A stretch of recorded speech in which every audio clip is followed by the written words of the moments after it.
I strongly believe that a young man can be focused, purpose driven, spiritual, knowledgeable, and is just a well rounded young man or a young lady.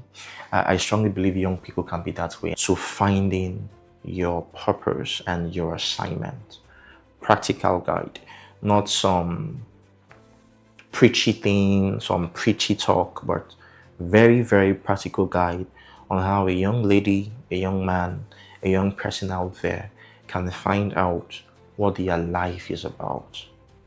And the very second thing you want to know is you want to know what's the source of purpose. What is the source, or better put, who is the source of purpose? God is saying, I knew you. And when you were yet in your mother's womb, He's saying that I ordained thee a prophet to the nations. I gave you an assignment, something to do for me amongst the nations. None of us showed up here randomly. I'm saying it becomes very, very difficult for us to be able to find purpose without relationship back with God. Anything you do, no matter how great that invention may be, without being that you had a relationship with God, there is a tendency that that invention will be hijacked. Life is spiritual. The earlier you know, the better, especially if you're a young person. Purpose is like a relay race. A generation runs ahead, then passes the baton to the next generation. In a world full of confusion, pressure, and distractions, we help create content that gives clarity, direction, and practical wisdom that you can apply in your everyday life. So if you're a young person out there trying to figure out life, build a future, and stay grounded in God, then you're in the right place. Welcome once again to the podcast. Hello, family. Welcome again to our podcast, to our channel. And I want to encourage you, share this with a friend, share this with your community, share this with someone out there who you believe they need it, especially if the person is a young person. In this channel and in this podcast, we are all about young people. Young people, I strongly believe that a young man can be focused, purpose driven, spiritual, knowledgeable, and is just a well-rounded young man or a young lady. I strongly believe young people can be that way, and that's the vision we have every time we come to you on this podcast, that our young men and our young women, especially in a nation like ours or in a continent like ours, will be strong and well built. So do well to share this with a young person, and you'll never regret it. Thank you so much in advance for sharing. Also, I want to get right into it today, and then what we are still talking on is on our purpose series. As we talked about questions young people are asking as touching life, I just sense we should have a conversation on practical guides to finding your purpose and your assignment. Practical guide, not some preachy thing, some preachy talk, but very, very practical guide on how a young lady, a young man, a young person out there can find out what their life is about. What their life is about. So it's one of the places I want us to really spend more time today and just have a conversation in. So this is going to be called Practical Guide on Finding Purpose and Assignment. Practical guide. And let's get right into it. And it's going to be a very, very blessed time.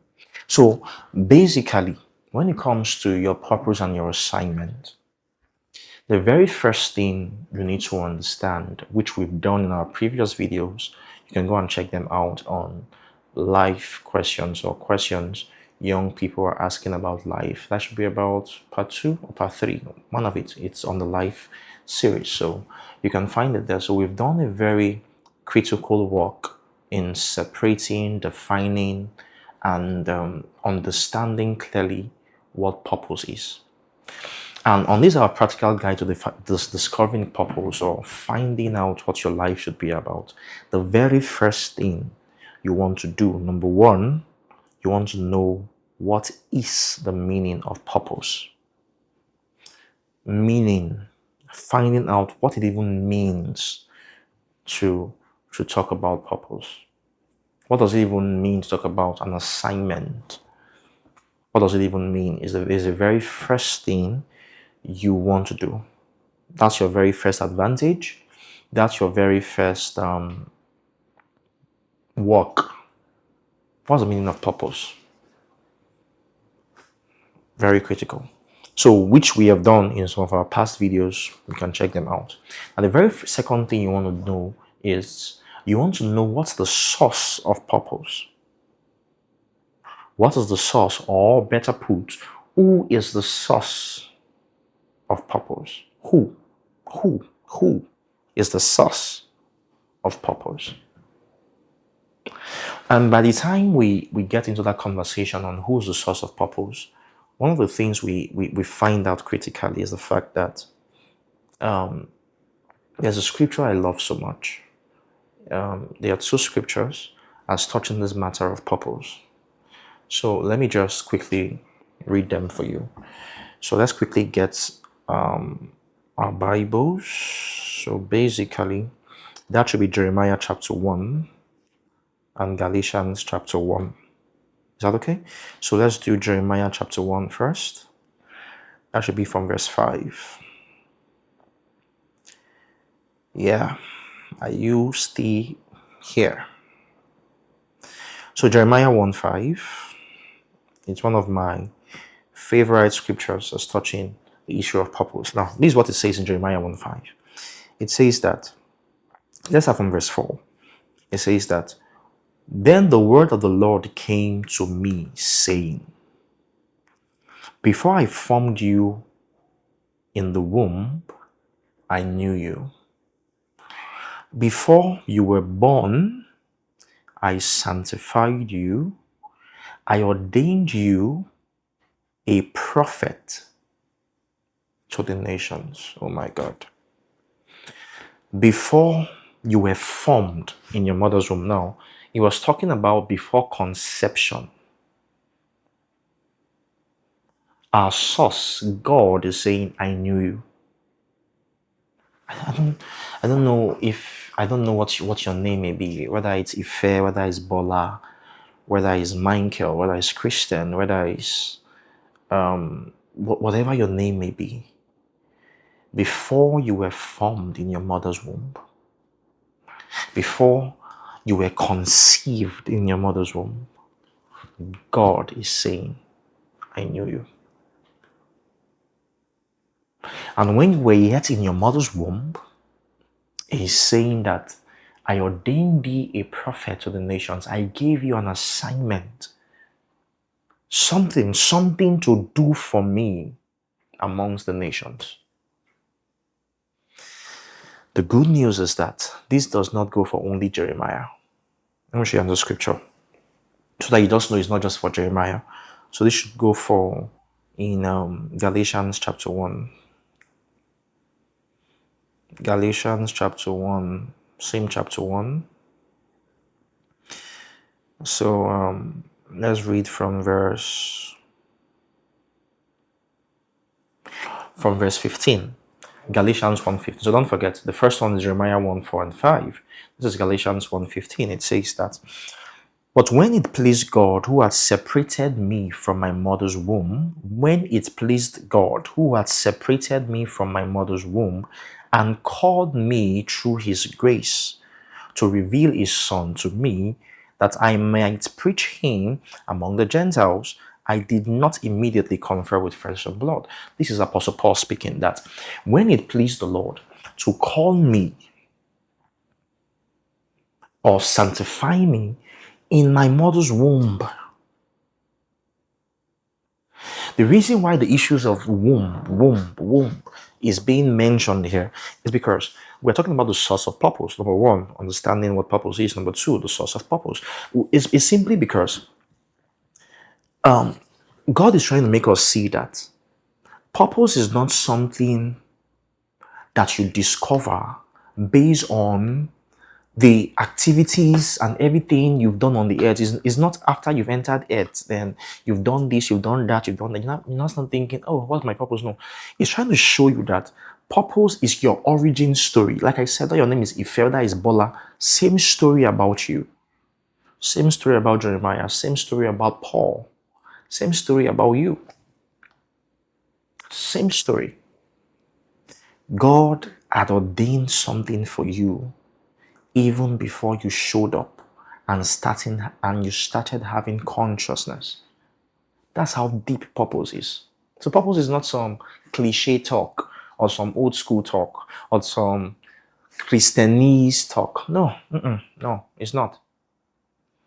Before I formed thee, from the very origin of your story, there was an assignment that you're supposed to keep up with. It's such a beautiful thing to behold. That none of us showed up here randomly. No, none of us showed up here random. None of us showed up here because our father and our mothers just decided to just have a baby.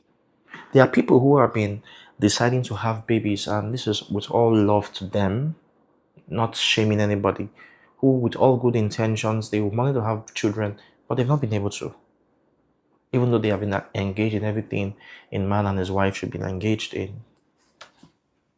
But if you're here, there's a reason why you came out. I've seen and I've heard stories about children who were almost aborted, who they tried aborting, but they won't go. As a matter of fact, the mothers even thought they had aborted them. But yeah, after like 8 months, the child shows up again. And you're like, what? Because before I formed thee in the womb, I knew you and I gave you an assignment to the nations. The very second thing you must do in your journey towards purpose discovery, you must know the source from whom purpose comes. And that source is God. That source is God. Number two, or number three, on that journey in discovering purpose, you must go back to source. You must go back to Him. You must go back to source. And now by going back to source here, there are two sides that involves going back to source. First, there is the salvation side.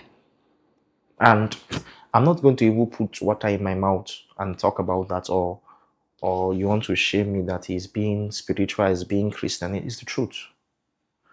There's the salvation side in going back to source, and there is the prayer side or the inquiry side in going back to source. Now, when we talk about the salvation side, is because now, the moment we entered into this world, the Bible said that all is falling. And when we use the word fall, what that simply means theologically is that it's separated. That's just the basic word, it's separation. So when we say fallen angels, separated angels, when we say man is fallen, the fall of man, the separation of man from God, the divine, the source, Yahweh. So the moment you entered into this world, you became separated from Him because of the original sin, what we call Adam's sin, or the original sin. So all of those basics that happened. So basically, when you come to that point of saying, I'm going back to purpose discovery, what then begins to happen, the first thing you want to put back on the table is to reconcile that relationship with Him, or with whom you have to ask, discover, have inquiries, talk to as touching purpose. And that process of coming back many times is called salvation or redemption. I'm saying it becomes very, very difficult for us to be able to find purpose without relationship back with God. Now, somebody out there may be asking, oh, what about If all these great inventions we see in the world, are we saying that their purpose made it and did they have to come back to God in order for them to discover such things? Now, just listen to me. This may sound very controversial, but it will just be on record that I said it. Is that okay, young people? So watch this.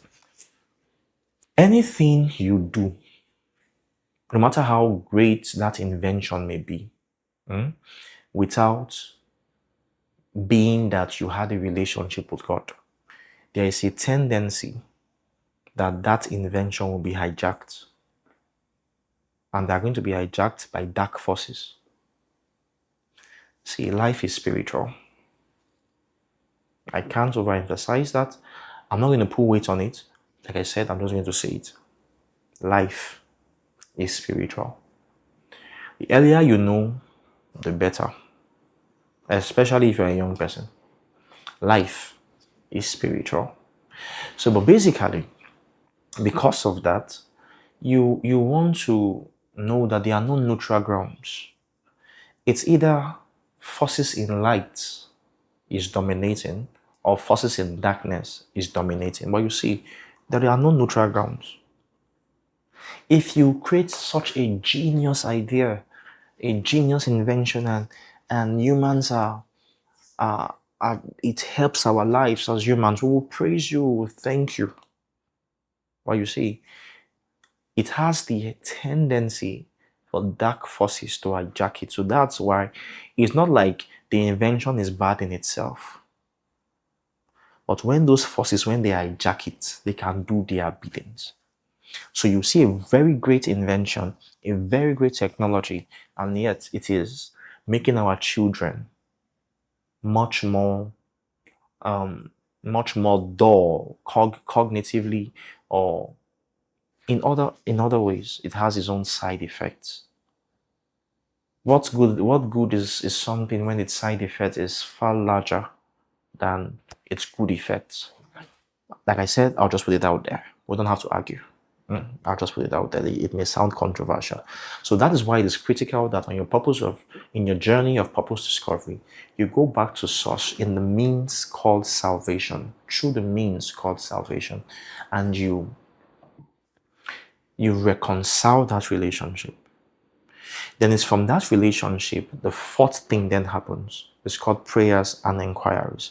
You then start speaking to God deliberately as touching, what would you have me do? What is my life about? What is my life about? And at this point, you may not necessarily get an immediate answer. You may not necessarily get a voice that speaks back to you immediately. But you see, what you've done is that you've created an atmosphere. You've created an environment to receive answers. And those answers will come to you through different channels or through different means, not just a voice. At some point, you may need a voice, if need be, to confirm what the other channels are bringing to you. But you see, the moment you start making prayers and inquiries to God as touching, what would you have me do? What will my life be about? That environment is created for Him to speak and for Him to reach back to you. And like I said, the answers may not be immediate, but they are sure. So what begins to happen is that the Lord by Himself will start creating opportunities and means to start communicating to you as touching what your purpose and assignment should be. First of it is that He gives you a knowing. You don't know how you know, you just know, but it's a knowing you cannot shake out. I think I should be about this thing. I think I should be about this thing. Dreams are there. Dreams are there. He may speak to you through that. He may speak to you through men. But what has happened when I said that an environment has been created, your heart becomes more sensitive to such conversations and such things. It's just like, for example, a quick example. It's just like saying, I show you a car and you're like, wow, I've never seen this car in this country before, or in my street, or in my area, or in my state. This car, does it exist? I've never seen it before. Then the moment you've seen that car once, it awakens your consciousness through that car. So the moment you now started noticing that same car on the streets, you go by work, you now notice that even your neighbor has that same car that you said you've never seen before. It's not like you've actually not seen it, but your consciousness, your heart has not been awakened to know or to particularly look for that car.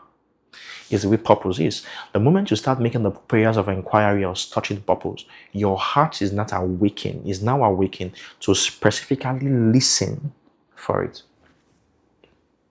So whatever you pray about, your heart is awakened to create a listening act, or to be deliberate to listen to what you're praying for. Practical guides any of us can do. I'll throw these two things in that are very practical, two things more. And this one is, it helps strengthen this environment you built. I would say read biographies a lot. It sounds somehow, right? Trust me. Read biographies a lot. Read people's stories, or the stories of people's lives, either biographies or autobiographies, any of them. Read a lot, as touching people's lives. Part of what begins to happen when you start doing that is the fact that you start finding certain similarities. I believe that purpose is like a relay race. A generation runs ahead, then passes the baton to the next generation. And by generation, I'm not just talking about a group of people, but I think sometimes the purposes of God is too infinite to be achieved by one life. So to be achieved by 100 years, 70 years, or 80 years that a life lives. So what God does, I think he stretches it from one man to another. Because purpose is assignment. It's an errand, like he said, I ordain you to be a prophet to the nations.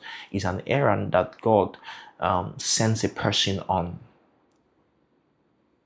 So once, because of the brevity of life, because life becomes too short and the systems biologically starts falling apart, once that man's life is completed, that baton is given to someone else. Sometimes it's in those biographies, a knowing, a conviction strikes your heart that I think me and this person has similar stories, or I think there is something about this person's story that is connecting to me. Read biographies a lot. The last thing I'll throw in there would be go for service. Serve. Find opportunities to serve awaiting when you know what your life should be about. Another great practical tool. Another great practical tool. Sometimes is in service. Then you find a model to say, I think there is something about this person, this life, this organization, this assignment that rests and resonates with what is inside me. I don't know what it is, but it's resonating. Serve. By the time you start putting these things together, you start having a clear picture, little by little, of what your life should be. From there, it becomes easy to be able to pick a career, to be able to choose who you should marry, to be able to choose the environment you should stay in, the location you should stay in, and the things as touching your everyday life. It becomes easy to put your hands on those things. So we've come to the end of this podcast, and I trust that you replay this video, you send to someone who needs it, you send it and share with your community, especially if the person is a young person and they are going to be blessed. Thank you again for always watching, and see you when I see you. Take care.